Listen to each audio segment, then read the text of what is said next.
Hello and welcome back to Misfit Media, a podcast about queerness, disability, fatness and more, with a focus on personal experience, knowledge and intra-community topics.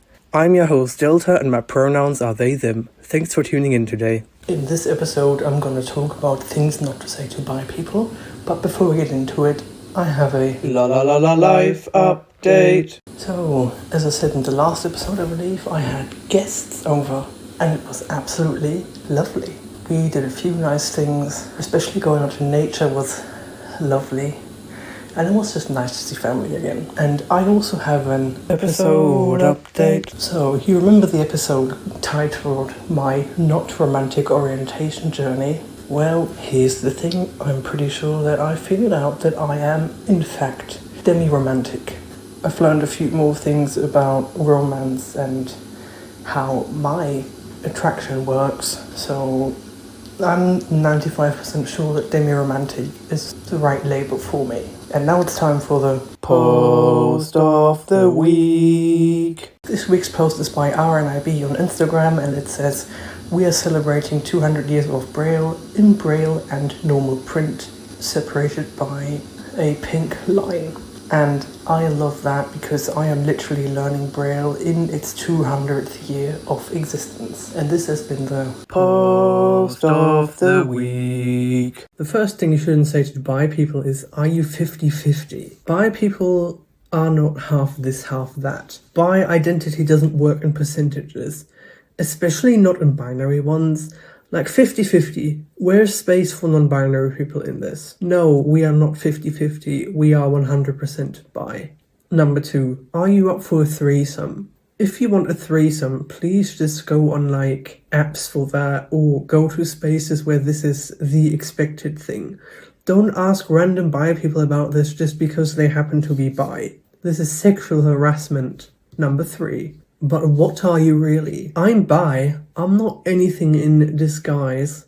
I am really bi. Number 4. You're just gay in denial. No, I'm not trying to deny anything. I am genuinely bi. Not to mention that a lot of bi people actually do identify as gay.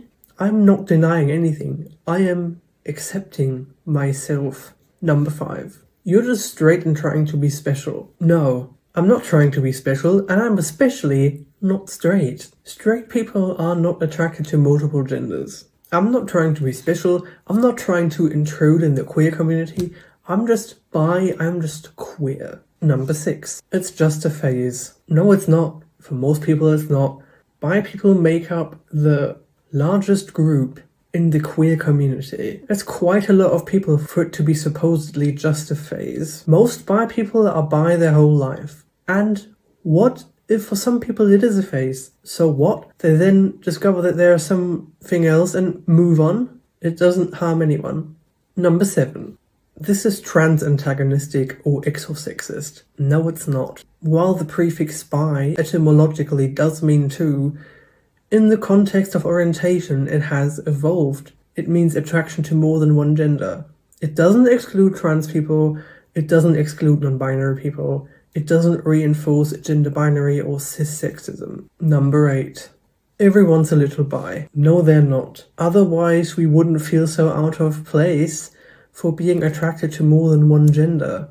I do believe that there are more bi people than are currently out, because of the myth that bi automatically means equal attraction to all the genders that you are into.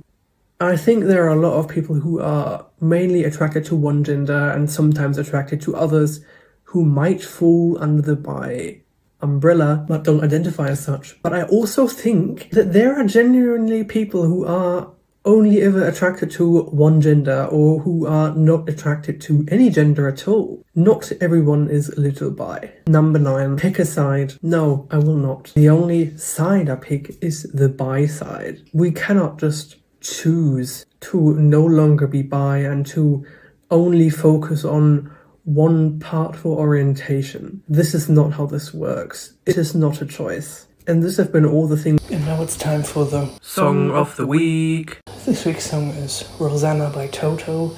I've always loved the drums in this song and the voice when it's louder. This has been the Song of the Week. If you enjoyed this episode or even the entire podcast, please consider sharing it with a friend or on social media. You should also consider following Misfit Media on your preferred podcast platform, because that way you will never miss an episode again. If you're interested in buying some queer, disabled or fat pride merch, I have a shop on Spring called Freak Shop, and the link for that will be in the description. For everything else, such as my social media, the Misfit Media Spotify playlist, sending me a voice message, sending me anonymous questions, or my email, all of that can be found in the link tree in the description of this episode. Thank you so much for listening, and until next time, be safe.